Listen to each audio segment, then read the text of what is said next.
नमस्कार। जैसा आप लोग देख रहे हैं, कुंडली मिलान अध्याय 5, जन्म कुंडली से कैसे पता करें कि जातक का चरित्र कैसा होगा, क्या उसका चरित्र अच्छा है या चरित्रहीन वह व्यक्ति है।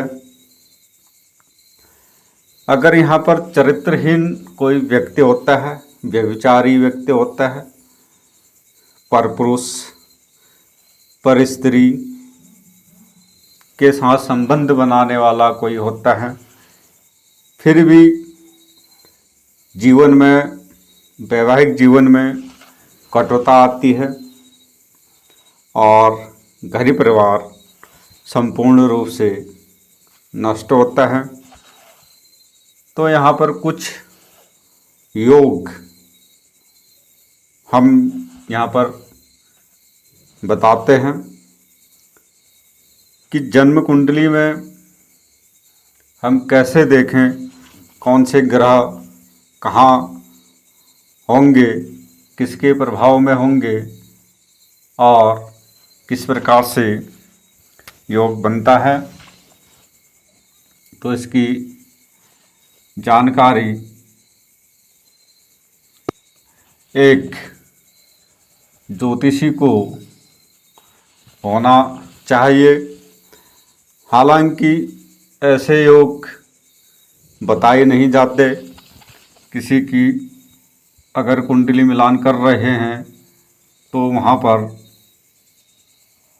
हमें केवल गुण मिलान और कुछ अच्छे बुरे योग देखकर ही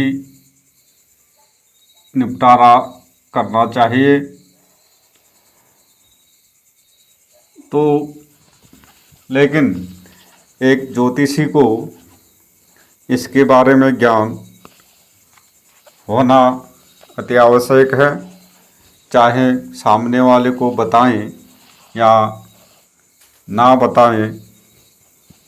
तो यहाँ पर सबसे पहले लग्न में, यानी ये लग्न है, पहला भाव, तो इस भाव में अगर द्वितीय भाव का स्वामी, यानी इस भाव का स्वामी यहाँ लग्न में बैठा हो और ये सप्तम भाव का स्वामी यहाँ बैठा हो या छठे भाव का स्वामी यहाँ बैठा हो या शुक्र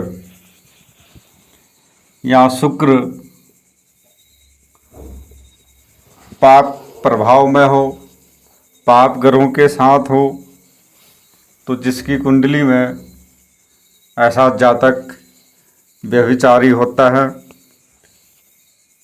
तो यहाँ पर उसका चरित्र अच्छा नहीं होता। तो पहला योग तो यह था। अब दूसरा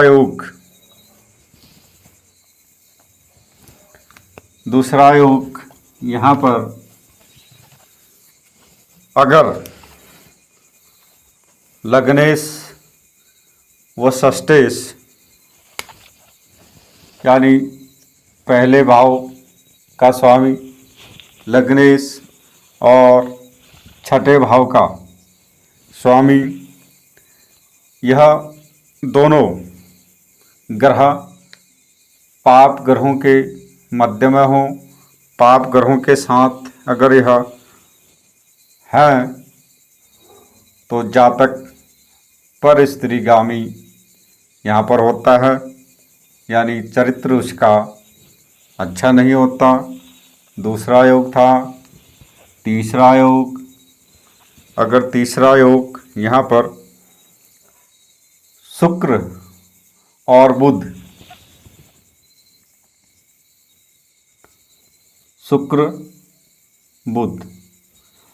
ये सप्तम भाव में दोनों बैठे हों या ये अष्टम भाव में बैठे हों,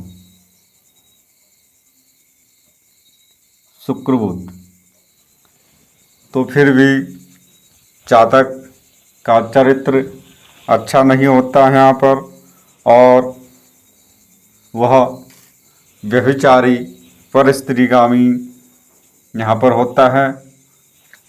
चौथा, अगर शुक्र और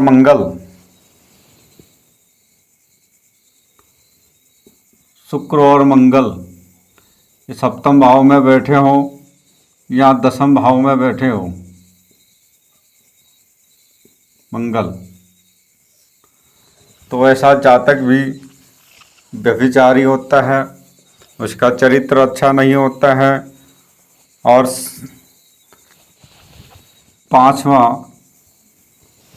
पांचवा योग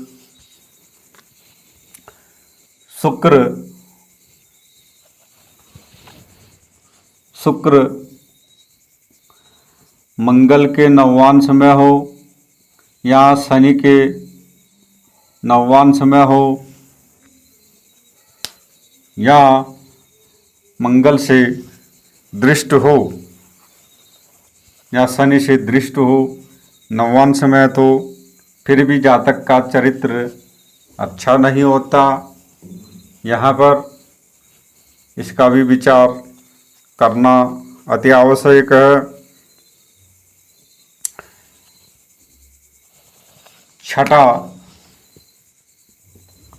छठा योग लग्नेश यानी पहले भाव का स्वामी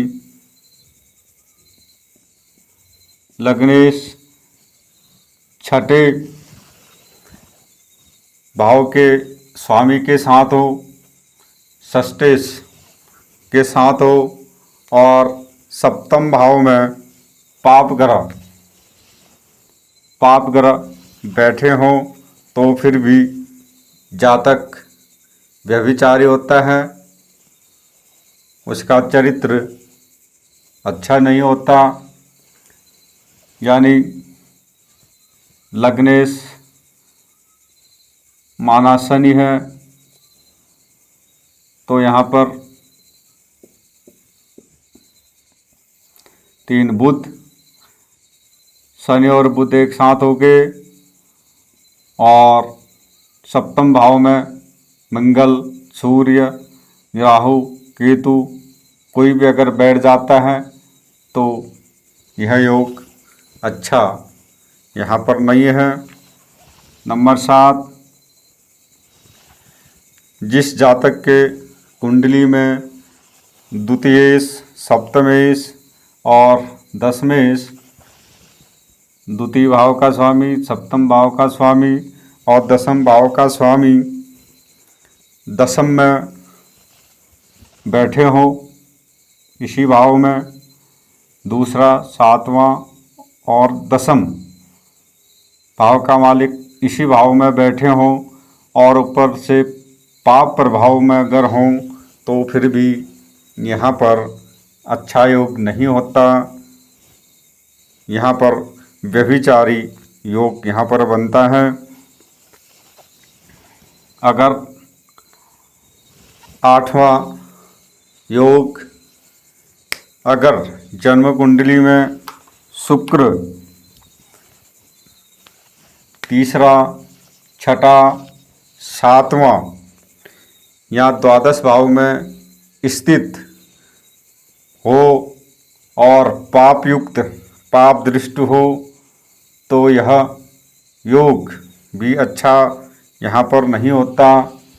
तीसरे भाव में, छठे भाव में, 7वें भाव में, द्वादश भाव में शुक्र शुक्र शुक्र शुक्र और पाप ग्रहों की दृष्टि हो या पाप ग्रह इसके साथ बैठे हों, तो जातक का आचरण अच्छा नहीं होता, चरित्र अच्छा नहीं होता। यहाँ पर आप लोग सीखते रहें और देखते रहें देवभूमि ज्योतिष समाधान चैनल। नमस्कार।